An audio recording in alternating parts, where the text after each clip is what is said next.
a lot of news breaking.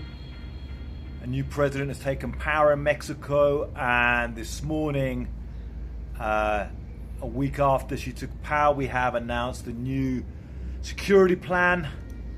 The plan to try and deal with the violence of cartels and everything else that's happening here. So I'm gonna break down what that security plan is, what's been said, and then give some analysis, what I think is hopeful about it, and where I think it is lacking. So yeah, getting into all these details, the first thing, so Claudia Sheinbaum is the new president of Mexico, first female president, a mentee of the former president Andres Manuel Lopez Obrador of the Morena party. She takes power amid this ongoing problem of violence. Under the last president, Lopez Obrador, there were about 200,000 murders. Since Felipe Calderon first declared a crackdown on drug cartels, a military crackdown on drug cartels back in 2006, there's been, getting close now to 500,000 murders in total. It's a real problem. And right now, as the change of power is happening, we've got a couple of real red lights. We have a cartel civil war in Sinaloa, crazy violence happening up there, which I've been on the ground to cover. We have the southern state of Chiapas, a crazy war between the Sinaloa cartel and the Jalisco New Generation cartel, and all kinds of craziness there, people getting dragged into that.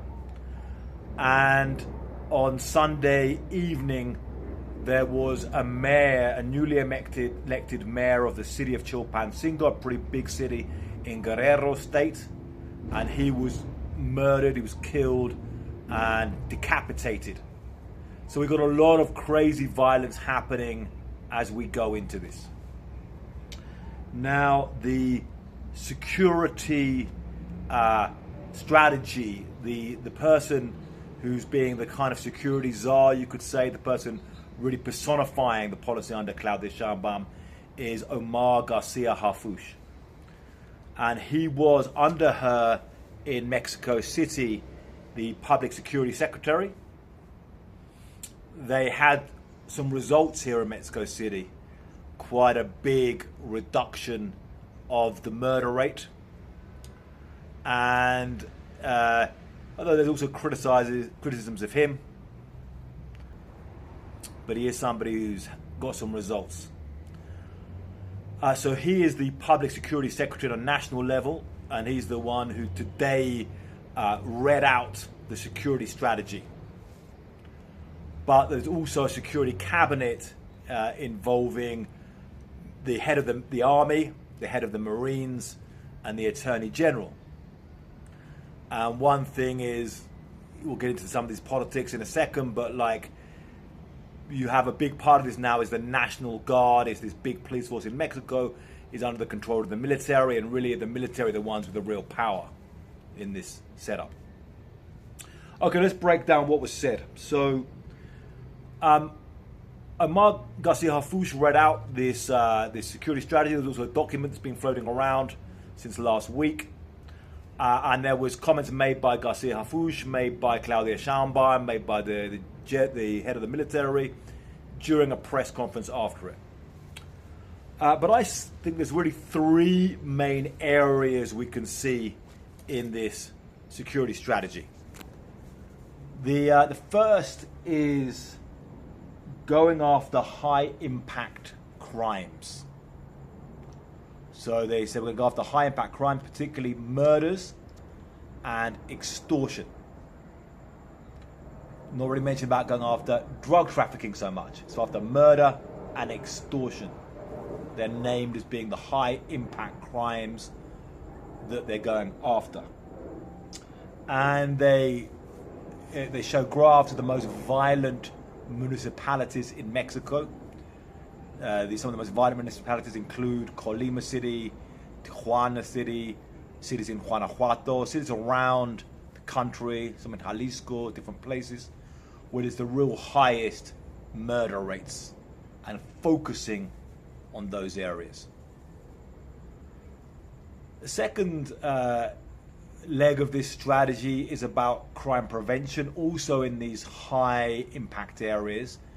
And this is where Claudia Sheinbaum was particularly vocal about, of saying, we're going to go in these areas, we're going to be, knocking door to door in houses and trying to find out, okay, if the kid's not going to school, if he's not going to high school, what's he doing? And this is the people recruited by the cartels, but also saying these are areas of a lot of drug addiction, and there's a certain link between people who are drug addicts being recruited by cartels and various things there. And a third thing, already a big part of this was mentioned in discussions, was about the institutions. So I mentioned the National Guard. This is a militarized police force which is under the control of the army, but is now under a constitutional reform being put with policing duties. Garcia Hafu said it has more than 133,000 troops now in the National Guard, and this is a big part of what's going to be the security strategy in Mexico, this National Guard force. However, they also talked about creating a new institution inside the security ministry, a new intel unit, really going after these organized crime figures. Seems kind of pretty logical thing to have, really, like a real center of intel there. And they talked a lot as well about working with the states. So one thing, you have a federal system in Mexico, a lot of problems. Sometimes you have these cartel wars going off, these high-level murders happening. Sometimes the state forces and the federal forces are actively against each other, and the idea of them working together. So that was the things that were really laid out. So I'm going to give some analysis on that. So the first thing, I think it's quite promising that they have laid out a plan, and it's more coherent than a lot of the plans of the last three presidents. Felipe Calderon, where they had a very big military crackdown on cartels, didn't really lay out a clear strategy of what he was trying to achieve. It kind of varied over the years. The next president, Enrique Peña Nieto, it was all about changing the conversation and saying that crime, the cartels and narcos didn't really exist so much, and that Mexico was a great place and really happening. And then López Obrador, there was a lot of this talk about hugs, not bullets, started his campaign, and everyone always said to him, hugs, not bullets, abrazos, no balazos, it was called. And that he was just making peace with the criminals, and cartels got out of control. So it's good they lay out a strategy, and then it's pragmatic, and they're saying, okay, results, reduce extortion, which is very important, because extortion is really hurting people. It's hurting everybody, because basically the entire country ends up paying for the extra money, because the avocados, lime producers, transport, truck companies are all paying extortion money to the cartels.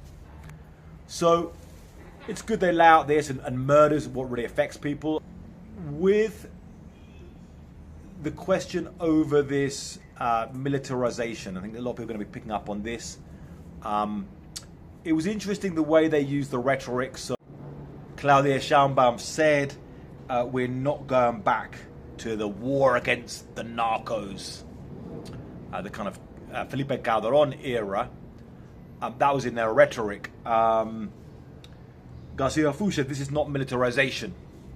That is a lie. He said it's a lie. It's interesting.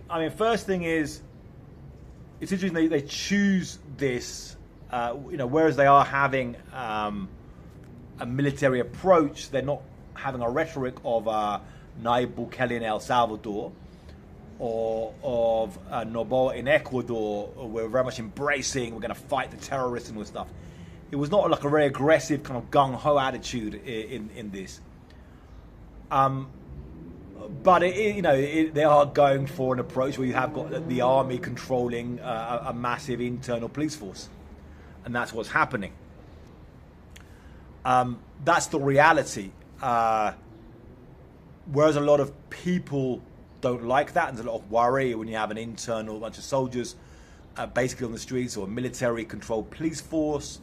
They're going to shoot civilians. At the same time, the reality is that surveys show that more than 80% of Mexicans like and say they approve of the military being involved in fighting criminals and so forth. And you have got very, very highly armed criminals. So it's the reality. They're going with that, but they're choosing this kind of rhetoric a bit, skirting around that. It's not really militarization. There's no war on the narcos, but they're going with this military institution. Another thing missing was there wasn't much mention of narco corruption, cartel corruption, which is obviously a huge problem that's been ongoing for many, many decades in Mexico, but has continued. I can understand why they don't want to bring this up. I mean, it's a lot of, so many people in the Mexican security establishment, in the Mexican politics, have been involved in narco corruption. But it's notably absent there of not bringing this up in the policies. And there was not really so much details about, how are you going to try and reduce cartel control in these areas. There's some of these places where cartels are really running things and charging everyone extortion and carrying out these murders. How are you going to really take these places back? So not so much details there, but still, with these things, you've got to be. I would like to be hopeful, and like to give a new administration a benefit of the doubt. Okay, you're coming into power. We hope you could try and do something to actually reduce the violence in Mexico, realistically. But also, this is very, very hard. These are enormous challenges, and it could easily go wrong. So, hoping for the best, but being prepared for the worst, as always. So yeah, let's see. Keep following this story and see how it goes. Peace out there. Well, okay, thanks for watching the video. If you're not already familiar with the Crash Out website, check it out. Everything here at www.crashoutmedia.com. You can find all kinds of reports, insight, reportage, analysis, and breaking news. Subscribe for completely free, or if you want to support the work and really get the next level intel and insight, then for as little as $5 a month, the price of a cappuccino, you can be part of the Crash Out community.